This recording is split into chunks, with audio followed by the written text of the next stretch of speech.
Never, ever, ever tamper with the smoke detector at home.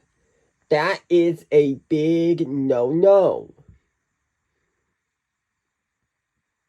Smoke detectors are absolutely not toys. They are life safety devices that alert people when there is a fire in the house. They must evacuate now.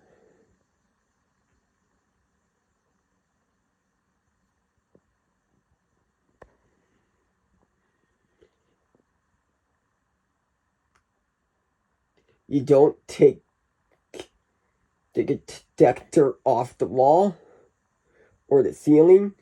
You don't write or draw on them. You don't keep pressing the test button over and over again.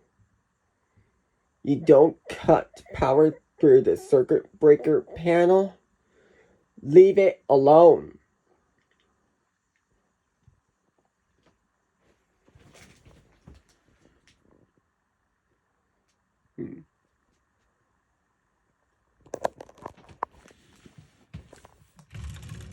They are absolutely not toys. Unless you have a collection of them. Goodbye.